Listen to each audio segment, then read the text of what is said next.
Does envy and hatred lead us to something? This film is about a dedicated teacher who strives to uplift not only her students, but also her colleagues. However, when envy and hatred arise, how can she use her voice to fight for her rights against injustice? Her journey is a testament to our own individual struggles, and her courage serves as an inspiration for us to keep moving forward. This film is entitled The Voice Behind the Chalk, a short film inspired by our modern-day heroes.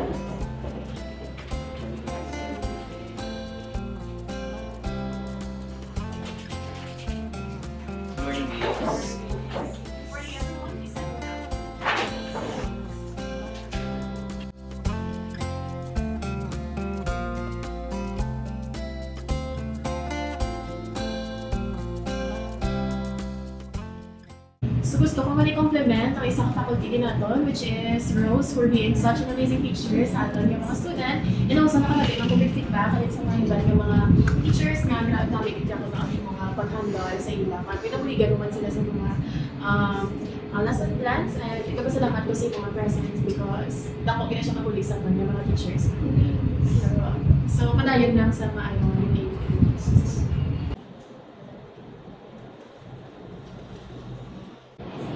Okay, I think that's all for now. Do you have any questions?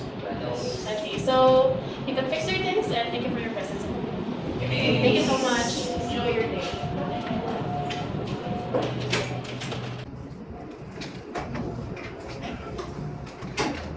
Mas sir, wala ka ng bravo ko na sa plan. Okay, miss, sige, miss. Salamat Wala po. kang Okay, salamat.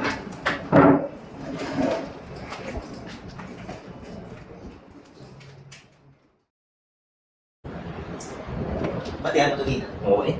Yung si Miss Rose na rin pero ang hinagaan attention eh. Mga ganun. Isa daw siya pero nakarecognize sa atin na rin. Just yung compliment pa sa Ganun. Sige lang, recommend pa sa ako sila din tutulong na padamit sa eskwelahan.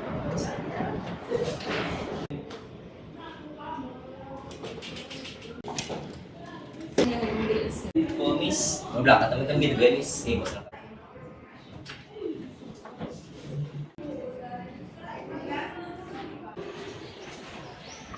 Ay, kata mo, lubra ako na. At ko makita dyan sa mga lubra.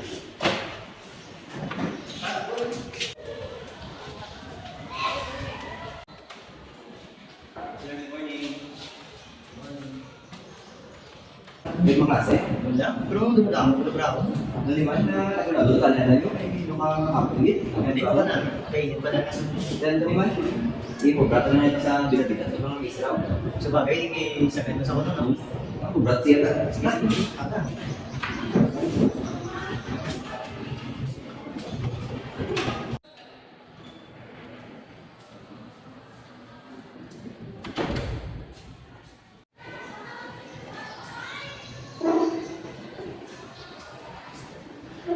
Hi, Miss Rose. Good morning. Busy ka? Hindi naman gate, may na-propose lang po nga right member sa akin sa bayan, nasabit na lang man. Nga tanay lang mabuli kasi na. Pwede kami ito paayos.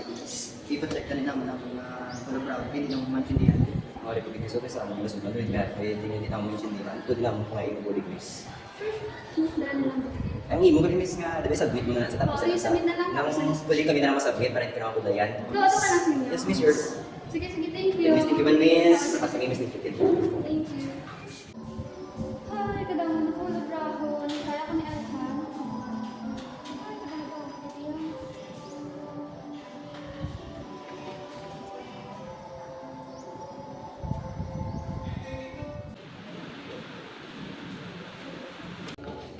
Morning, Miss.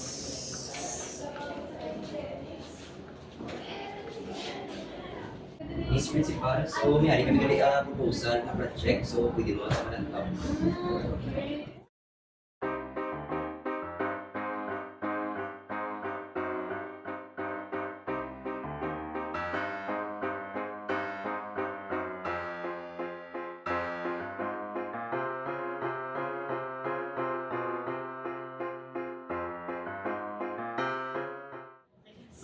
very namin and ang inyong proposal actually very nanamian ko nga nag-take initiative kamo to propose this kind of project sa ato. And it's a very good thing kami mga pala sa teachers sa inyo sa school. Thank you. I will try to propose this one by using your names under the school board. Okay? So thank you so much and see you around kung ano yung mga results. Thank you. Thank you. Kiss muna kami. Makalang.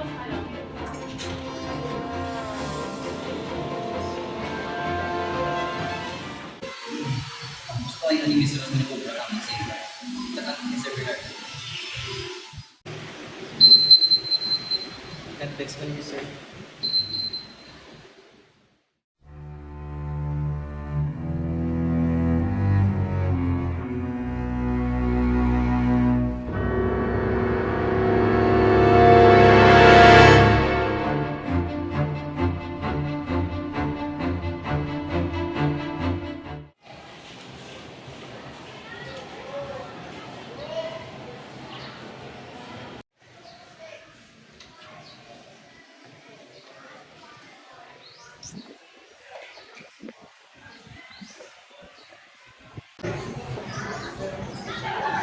Ay, miss. Tapos mo na ako ipag-brushing. So, for sure, wala ko na ako, sir. Need mo na din, sir. Pwede tomorrow lang. Kaso, kinanglan na magkaroon. Karon din, sir. Pero sige, try ko ng best ko, sir. Kung matapos ko karon, ibalitaan ko lang ka, sir. Okay lang. Bro, dapat mo tapos mo na karoon namin kung hindi. Sige, sige.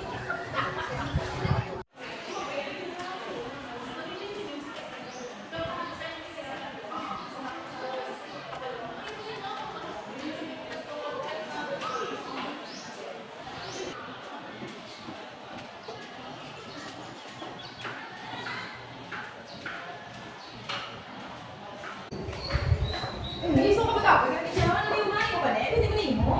Bali na sa pag-ira ko sa Sunday, yung should be forward to the proper station. Ano yung man? Bilang miss, kaya nasugudan ko lang sa miss, sir. Gusto ko na nakalahan. Pwede. Ano naman? Dapat hindi mo na. Okay, ko yung matapos. Sige lang, so, kasi nung miss, kaya naman tapos naman ko. Sige, miss. Sige, salo ka.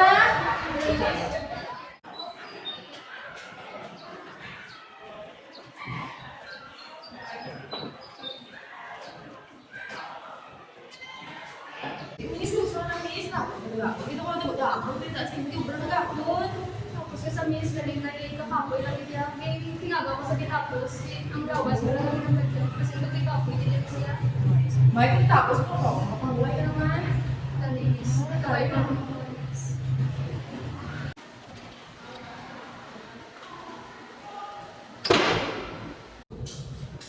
Miss Rose, ano na ba ang mga complain? Wala ka pang nagsusunod sa mga klase, wala kang ginubrang yung mga lubrahon. Kabalo ka pala, pinalatan doon, gimitin ang ato reputasyon dito sa kailangan. Kag as teachers, ato ng relasyon. Pero di ba, sir, kapalunan itong mga ginagawa ko na. Ang inyong mga lubrahon niya dapat hindi na ako mag-brown. Ako nagkundura. Tapos anong ginahambal ko, sir? Wala ko matagdasabon ng klase. Ako, alagin ko ito at sabon. Kung ginagawa ko yung mga student, kung na ang ginahambal, hindi na ako wala ko matagdas sa klase ko, sir. Ginahambal ko kayo ng sir. Hindi sir, hindi naman yung layawang tao. Hindi naman kasi, nasa yung problem ko. Wala nang ginasya mga tao ng tao. Basta, wala ka complaint pa sa awan, mga ka lang.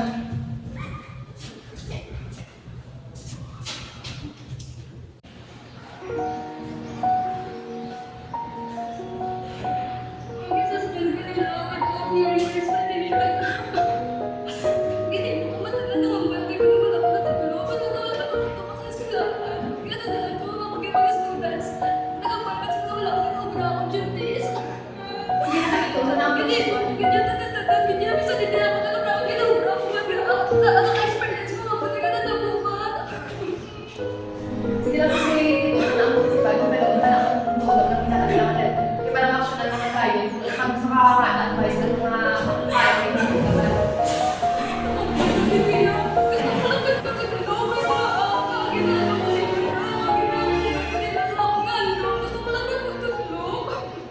Sir, bawal na miss ko sa kanila. Hindi ito ba sa itong tapos na bawal natin ito nung nag-i ako na-check ko pangalan sa ato rin parang sa ato ng pangalan nagbuhat yung pakamugin ko sa ato ng lubrahon may katuloy sa suspension ni letter nga parang pati sa para maging tapos na Sumagay.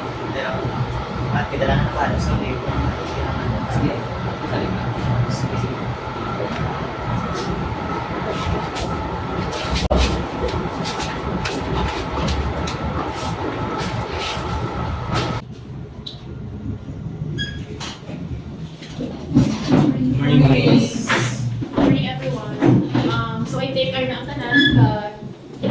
Ipatawag ka mo regarding sa concern ni Ms. Rose na napatunan niya natawag sa kagabi sa akin.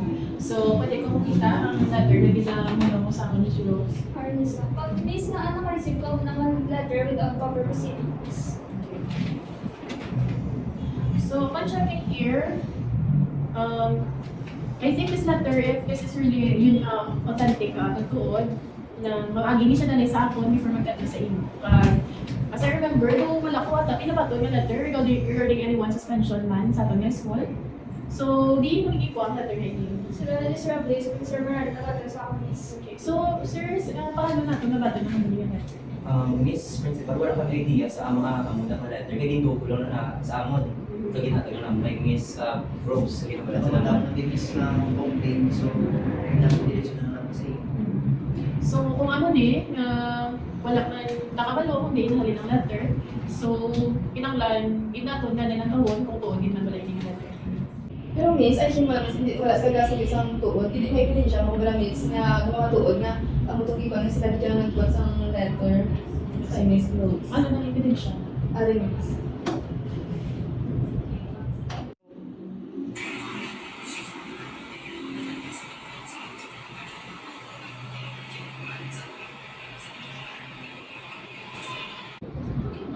Salamat din Miss Apol sa imong hatag ebidensya at mapugini siya nga ulit para makita man naton ang kamaturan sa likod sa ini nga letter ni hatag. Sa nakita ko man sa video, lumaka mo ang halang kasi regarding sa aton Miss Rose, kumain kami, pasensya sa amin nga himo sa inyo. Sa tanda ng pagbabagsig, ito lang sa case sa amon nga nakatira kay mas daw lang sa inyo mga nahimo din nga marami sa eskwelahan ito, ikaw lang nakanotice sa ating principal, that's why nahimo ko lang ng mga tumamang Sa trabaho na namin ng mga proper procedure. Sige na lang, salamat ka bilang mga principal, ilaw-ilaw niya din sa eskwelahan. Nako, ang pagpasalamat ko sa servisyo ninyo bilang mga maestro din. Pero hindi man natin malikawan, nga tubangon ang tawag nga law na ginhatag sa gobyerno sa atin. Sa korte na lang natin istoryahan kung ano din man ang desisyon. Kay Miss Apple at kay Miss Rose, salamat man sa inyong presence sa mga adlaw para magkanto din isa to sa kung ano man kung sakto nga bagay nga dapat mo. Salamat sa inyo tanan kay dedikasyon sa pagiging maestro. Iloy ka gamay sa mga kabataan din sa eskwelahan.